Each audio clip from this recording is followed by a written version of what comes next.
नमस्कार, SBT news में आपका स्वागत है। पेश है 5 जून सोमवार शाम 7:15 बजे राजस्थान की बड़ी खबरें।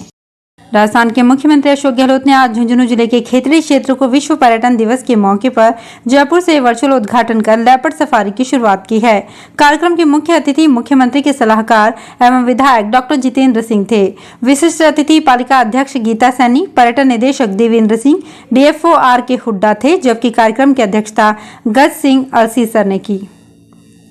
राजस्थान में पिछले दिनों शिक्षक भर्ती परीक्षाओं के पेपर लीक के मामले में अब तक 60 से ज्यादा लोग गिरफ्तार हो चुके हैं। पेपर कंडक्ट कराने वाली सरकारी एजेंसी RPSC तक में से आरोपियों को गिरफ्तार किया जा चुका है। अब इसी मामले में ED यानी प्रवर्तन निदेशालय की एंट्री हुई है। शिक्षक भर्ती परीक्षा में GK का पेपर लीक होने के बाद पेपर लीक कराने वालों ने उसे बेचकर करोड़ों रुपए कमाए थे। अब इसी काली कमाई का ब्यौरा मांगने ED ने आज जयपुर, बाड़मेर, जालौर, डूंगरपुर, जोधपुर समेत प्रदेश के कुछ शहरों में छापेमारी की है। जिन लोगों की यहां छापेमारी की जा रही है उनमें से अधिकतर जेल में हैं, लेकिन काली कमाई कहां खपाई गई उसकी पड़ताल शुरू कर दी गई है। प्रवर्तन निदेशालय की टीम ने सोमवार को बाड़मेर जिले में दस्तक देते हुए ठेकेदार भजनलाल बिश्नोई के घर पर दबिश दी है। राजस्थान में उज्ज्वला और BPL रसोई गैस कनेक्शन धारियों को आज से Indira Gandhi gas cylinder subsidy योजना का फायदा मिलना शुरू हो गया है। इसके तहत मुख्यमंत्री अशोक गहलोत प्रदेश के 14 लाख कनेक्शन धारियों को आज अप्रैल और मई महीने की सब्सिडी राशि ट्रांसफर करना शुरू कर दिया गया है। उपभोक्ताओं को सब्सिडी का पैसा सीधा बैंक खातों में हस्तांतरित किया जाएगा। राजस्थान में जल जीवन मिशन में अभी तक कुल कनेक्शन का आंकड़ा 42,14,000 को पार कर गया है। कुल कनेक्शन के आधार पर राजस्थान अभी देश में 12वें स्थान पर है, जबकि जल जीवन मिशन में अभी तक 16,036 करोड़ रुपए खर्च कर व्यय के मामले में प्रदेश दूसरे स्थान पर पहुंच गया है। मिशन के तहत चालू वित्तीय वर्ष में अभी तक कुल 1521 करोड़ रुपए व्यय किए जा चुके हैं। राजस्थान में आज भी 14 जिलों में बारिश आंधी का अलर्ट है। वहीं पिछले कई दिनों से चल रहा आंधी बारिश का दौर कल से थमने लगेगा। 6 जून से राज्य में मौसम शुष्क रहने के साथ ही तेज गर्मी होने लगेगी। कई शहरों में तापमान अगले 3-4 दिन में बढ़कर 43-44 डिग्री सेल्सियस तक आ सकता है। पश्चिमी राजस्थान के कुछ एरिया में आगामी दिनों में हीट वेव भी चल सकती है। राज्य में इस बार मानसून की एंट्री पिछले साल की तरह देरी से हो सकती है। मानसून सामान्य से 7 से 8 दिन या उससे भी ज्यादा दिन की देरी से राज्य में प्रवेश कर सकता है। राजस्थान में इस सीजन अधिकतम तापमान 46 डिग्री सेल्सियस तक पहुंचा है, जो 13 मई को जैसलमेर में दर्ज हुआ था। किसानों और पशुपालकों को राजस्थान सरकार ने राहत दी है। राज्य सरकार की ओर से अब पशुपालन किसानों को कृषि संयंत्र के साथ ही पशुओं के लिए हरा चारा कटाई के लिए वर्षों बाद अनुदान पर चाफ कटर मिल सकेंगे। इसमें झुंझुनू जिले के 1000 से ज्यादा किसानों के लिए लक्ष्य दिया गया है। योजना के तहत सामान्य श्रेणी के किसानों को कीमत का 40 व विशेष श्रेणी के किसानों को 50% अनुदान मिलेगा। विश्व पर्यावरण दिवस पर सोमवार को अजमेर शहर में कार्यक्रम हुए। साइकिल रैली के अलावा आमजन ने आधिकारिक पौधारोपण करने, प्रदूषण घटाने और स्वच्छता का संकल्प लिया। कई जगह प्रतियोगिताएं हुई। प्रजापिता ब्रह्म कुमारी ईश्वरी विश्वविद्यालय, शिव वरदान भवन, द्वारका नगर में सुबह 8 बजे पौधे वितरित किए गए। केंद्र संचालिका BK रूपा और अन्य मौजूद रहे। सीकर के लैब टेक्नीशियन ने आज अपनी विभिन्न मांगों को लेकर 2 घंटे का कार्य बहिष्कार किया।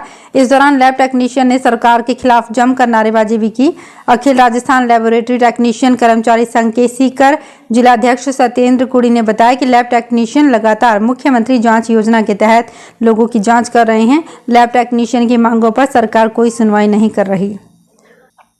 पंजाब यूनिवर्सिटी में हरियाणा की हिस्सेदारी को लेकर चंडीगढ़ में हुई मीटिंग में बात नहीं बन पाई। पंजाब के CM भगवंत मान ने हरियाणा के शेयर को देने से साफ इनकार कर दिया।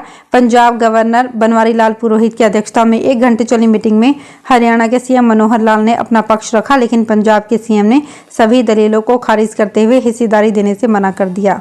इसी मुद्दे को लेकर 3 जुलाई सुबह 11 बजे अगली मीटिंग बुलाई गई है। टोंक जिले में सरसों का बारदाना आने से 12 दिन बाद सरकारी कांटे पर सरसों की खरीद शुरू हुई है। इसके साथ ही किसानों ने राहत की सांस ली है। सरसों की खरीद शुरू होने का मैसेज मिलने के बाद बड़ी संख्या में किसान ट्रैक्टर ट्रॉली में अपनी उपज भरकर सरकारी कांटों पर पहुंच रहे हैं।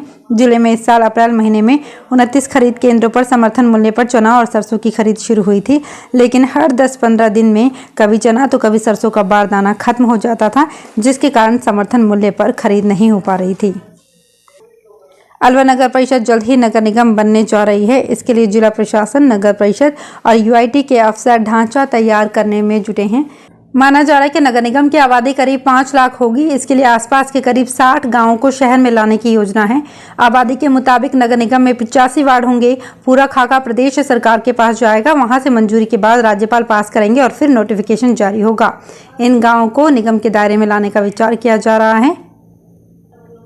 जोधपुर एयरपोर्ट परिसर के भीतर पिक एंड ड्रॉप के लिए वाहनों को अब 3 मिनट का समय ही दिया जाएगा। अप्रोच रोड पर वाहन खड़ा मिलने पर एयरपोर्ट प्रशासन नो पार्किंग के तौर पर वाहन चालकों से 500 रुपये जुर्माना वसूल करेगा। वाहन चालक चाहे तो एयरपोर्ट की पार्किंग भी उपयोग में ले सकते हैं। जोधपुर एयरपोर्ट पर वर्तमान में एंट्री से लेकर एग्जिट तक कुल 227 मीटर का अप्रोच रोड उपलब्ध है। एयरपोर्ट पर पीक आवर्स के दौरान जब 3 फ्लाइट्स एक साथ संचालित होती है तो प्रस्थान और आगमन के समय एयरपोर्ट परिसर के सिटी साइड एरिया में अप्रोच रोड पर वाहनों की भीड़ बढ़ जाती है और ट्रैफिक जाम की आशंका रहती है। अलवर में सिर पर पचरंगी पगड़ी, हाथ में हारमोनियम और जुबान पर जय गणेश देवा, ये विरोध है अलवर में कला शिक्षकों का। यहाँ मिनी सचिवालय के पास भवानी तोप सर्किल पर कला में डिप्लोमा डिग्री कर चुके बेरोजगार भर्ती की मांग कर रहे हैं। हाथों में लिए पट्टियों पर लिखा है कि कला शिक्षकों की भर्ती करो, नन्हे मुन्नों की कला शिक्षा मत छीनो। ऐसा संगीतमय विरोध सोमवार को किया गया। सरकार से कला शिक्षकों की भर्ती करने की मांग की है। इनका कहना है कि 30 साल तक कला शिक्षकों की भर्ती न होकर बेरोजगारी और बच्चों दोनों से अन्याय हो रहा है। भारतीय रिजर्व बैंक यानी आरबीआई की मॉनिटरी पॉलिसी कमेटी की मीटिंग मंगलवार से शुरू हो रही है। 8 नवंबर को आरबीआई के फैसलों का ऐलान किया जाएगा। मई 2022 से फरवरी 2023 तक आरबीआई ने दरों में 2.5% की बढ़ोतरी की है। पिछली मीटिंग जो अप्रैल में हुई थी उसमें रेपो रेट को 6.5% तक अपरिवर्तित रखा गया था। मॉनिटरी पॉलिसी की मीटिंग हर 2 महीने में होती है। राजसमंद नगर परिषद क्षेत्र के प्रत्येक घर से कचरा संग्रहण करना जरूरी होगा। इसके लिए घरों के बाहर RFID मशीन लगाई जाएगी। कचरा संग्रहण के लिए आने वाले व्यक्ति को कचरा लेने के बाद कार्ड को टच करना होगा। नगर परिषद की ओर से इस काम के लिए टेंडर भी जारी किए गए हैं। स्वच्छ भारत मिशन के तहत राजसमंद नगर परिषद क्षेत्र के लिए टेंडर आमंत्रित किया गया है। इसके तहत प्रत्येक घर के बाहर ठेकेदार की ओर से RFID मशीन लगाई जाएगी। तो फिलहाल इस बुलेटिन में इतना ही। फिर हाजिर होंगे कुछ और बड़ी खबरों के साथ।